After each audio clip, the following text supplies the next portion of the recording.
বাবা সিন্ডা হয়েছে। তো গাইস আজকে সকাল সকাল চাউলের গুঁড়া করছি, ভাবছি পিঠা বানাবো ওই জন্য। তো মিক্সির মধ্যে গুঁড়া করলাম। ওই যে বাইরে বসে বসে আমরা চা খাচ্ছি। চাটা খেয়ে জুতা ধুয়ে দিছিলাম, ওগুলো রোদে শুকাতে দিলাম। আমার দিকে এত শক্তি আছে, এত শক্তি আছে। पूरा फाड़ दूंगा। हो गया बस। इसके अंदर क्या होता है? वो तो दिक्कत। ये क्या है भाई? ये क्या है? ये दोनों चप्पल ही है। कितनी सुंदर लग रही है यार।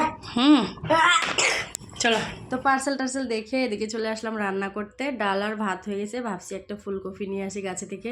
তো গাইস আমার ডাল ভাত হয়ে গেছে, ভাবলাম একটা ফুলকপি উঠায় নিয়ে আসি, ভাজি করব। তো চলো, কিনে তো সবাই খাই বলো, গাছে থেকে উঠে খাওয়ার যে মজা কি বলবো তোমাদেরকে। যেরকমই হোক ছোট ছোট বস্তু যদি নিজের হাতে উগিয়ে খাওয়া যায়, ওইগুলোর টেস্টই আলাদা থাকে আর মন থেকে খুশি আলাদা রকমেরই হয়, কি বলবো তোমাদেরকে। তো এটা একটা পার্পল কালারের ছিল, আর বাকিগুলা সব যেরকম নর্মালি থাকে ওরকমই আছে। তো দুইটা উঠাইছি, উঠায় নিয়ে আসলাম। আর এদিকে দেখো একটা ব্রকলি হয়েছে। এটা মিউনিস। এটা মিউনিস। আর এটা এটা মোমো। এটা কি?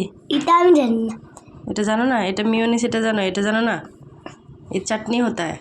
ये चटनी तो खा के देखते हो, चलो। তো গাইস কালকে যদি ভিডিও না দিয়ে ভাববে আমি উপরে চলে গেছি, কারণ এই চাটনি খেয়ে বেঁচে থাকার অবস্থাতে থাকবো না হয়তো।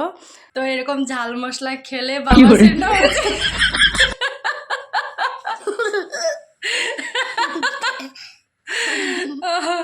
তো ওই জন্য তোমাদেরকে বলে দিলাম যদি কালকে ভিডিও দেয় তাহলে ভাববে বেঁচে আছে, আর যদি না দিই তাহলে ভাববে আমি গেলাম উপরে।